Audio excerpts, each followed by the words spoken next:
Colombia is located at the top of South America with the Pacific Ocean to the west and the Caribbean Sea to the north. It's recognized as the world's third richest country in terms of biodiversity and has one of the most important natural water reserves. The country derives its income from oil, minerals, emeralds, coal, and agricultural products. The World Bank has had a very long engagement in Colombia that is nearly 60 years old. During this period, the bank has had a multiplicity of interventions and formulation of, and supported the government in Colombia in the formulation of policies across all sectors of the economy. In the last 50 years, Colombia has become a middle-income country. Up to 2014, the population is estimated at 48.7 million. You know, Colombia is rather unique that it has all these different regions. So it has the Andes in the middle, it has the Pacific coast, it has the Caribbean coast, it has the Amazon, and it has the Orinoco, or the savanna areas. 76% of the population live in 13 metropolitan areas of high growth and 10 cities with lower income. Nearly half the population in Colombia's extensive rural regions live below the poverty line. So the Colombian government recognizes that they have this problem with inequality, particularly between urban areas and rural areas. And there are a variety of things that they want to try to do to rectify this. The country has gradually overcome its history of internal violence, drug trafficking, and weak institutions. Foreign investors have discovered promising prospects thanks to Colombia's recently resurgent economy. The main challenges are, firstly, economic diversification. So they need to go away from the oil and to diversify their economy. They need to improve their competitiveness. And there is also a big challenge regarding infrastructure development. In August 2014, President Santos began his second term in office. Peace consolidation remains a key topic on the political agenda. El plan de desarrollo para este cuatrenio del gobierno colombiano tiene tres énfasis: educación, paz y prosperidad. Our current strategy in Colombia still had a lot of the key ingredients that the National Development Plan is highlighting today. The main thing that Colombia has done in this area is that they took the Sustainable Development Goal being now developed by the UN system, and they tried to include those in their National Development Plan, which is something that I think they are pioneer in this regard. The pillars of Colombia's economic development are sustainable growth and enhanced productivity, climate change resilience and environmental sustainability, social prosperity, wealth and equity, and peace and development.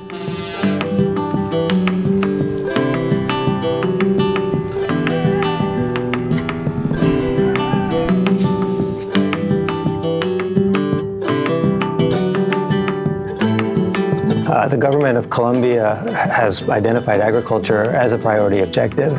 And with the agricultural sector, they're really interested in doing a couple of things: in achieving greater integration of the agricultural sector in international markets, developing domestic markets as well, and also raising rural incomes by increasing the level of commercial activity that rural farmers are engaged in.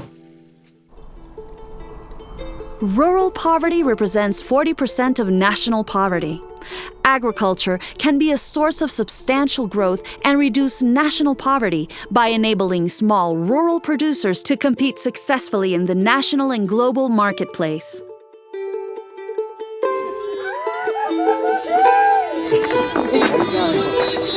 Key feature of the Productive Alliances model that this project is promoting: start with a relationship between a group of producers and an agribusiness partner.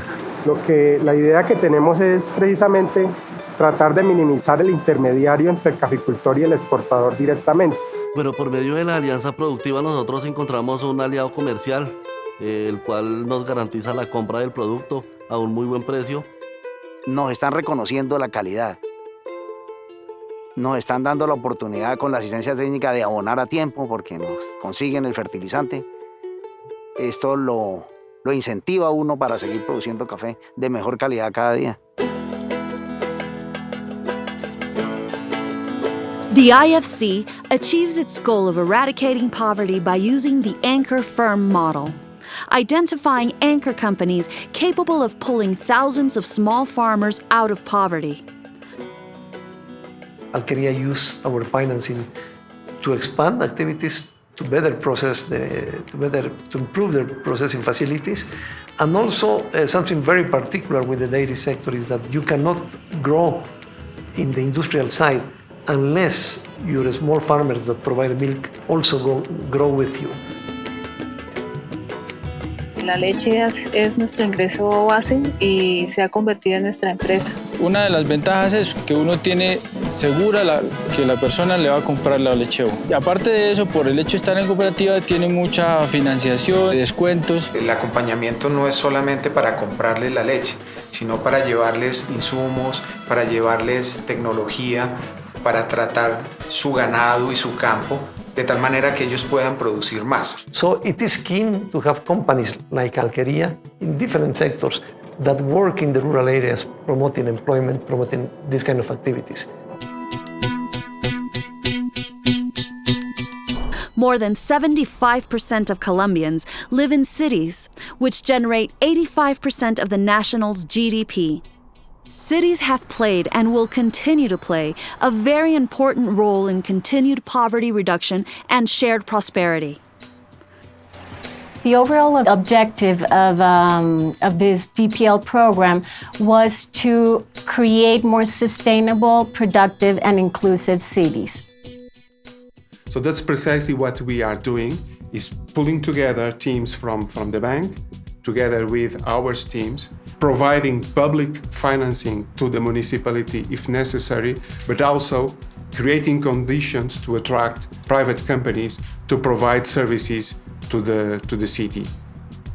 The DPL supports Colombia's recent fourth-generation road concession program. This is critical for the development of infrastructures of the country. If you don't have modern motorways in this country, you will not be able to modernize the country. One of the main challenges of this river is that when it crosses Bogota City, a population of about 7 million people, there's about 22 cubic meters per second of wastewater discharged to the river. There's basically zero oxygen dissolved. There's also it's very contaminated with FBO and total suspended solids and fecal coliforms, which it becomes a very high risk for the population that lives around the area. The Rio Bogotá project also aims at improving flood control, restoring the river floodplain, and creating and enhancing wetland and multifunctional parks along the Bogotá River. The project continues to be a national priority. Is I would say, the most important environmental project in the country. The Bogotá River project would improve the water quality in Bogotá and consequently the water conditions all the way to the Atlantic coast. Human capital development plays a key role in spurring equality of opportunities for social prosperity, and increased focus on higher education system is therefore critical. The objectives of the project are to increase enrollment, graduation, and equity in higher education in Colombia. La beca que me gané es una beca 100% condonable. Es un crédito que viene apoyado por el ICETEX. En el caso de ICETEX tenemos cerca de 384,000 estudiantes. La línea Access participa cerca en un 65% de este total de estudiantes. One of the biggest challenges has been to help ICETEX improve portfolio quality, and it also introduces a new formula for allocating student loans that takes into account risk. Since 1996, the World Bank has been working on innovative projects for social and economic development in conflict zones. Colombia ha desarrollado unas capacidades a nivel local que están al servicio del desarrollo y que este modelo, que fue innovativo en su momento y que de cierta manera lo sigue siendo, hoy día tiene alrededor de 20 programas de desarrollo y paz funcionando en Colombia. The World Bank is also conducting an impact evaluation of the justice services provided by the mobile units, which visit communities with a large number of victims of violence marginalized from formal justice systems. Nosotros estamos reemplazados por la autodefensa. Entonces estamos preocupados y no sabemos, no sabemos por dónde vamos a coger. Antes que estuviera el Banco Mundial, nosotros no teníamos claridad de cómo lograr medir si la labor que estábamos haciendo realmente estaba cumpliendo con el objetivo. The peace process that is underway is going to continue to be a central part of how we formulate our strategy. And we believe we need to be very strategic and very selective in defining the activities that this partnership framework will support. All the projects going forward that we're going to be dealing with are multidimensional problems that needs basically multidimensional solutions, that requires basically the World Bank Group to work also together closely, because some of them have to deal with the private sectors, others with the public sector, others at the territorial level. And that's a big focus going forward for Colombia. Ya el banco no es visto solamente como la banca multilateral cuya única función es la de colocar empréstitos al gobierno colombiano, sino la de unos valores agregados que conlleva trabajar con el Banco Mundial. That is where I think the structure of the bank, with its new structure of global practices that can bring the best global knowledge in the different sectors, but integrated in a solution that is customized to a complex and sophisticated client like Colombia, is where essentially the comparative advantage of the World Bank is. Colombia, a country worth the investment.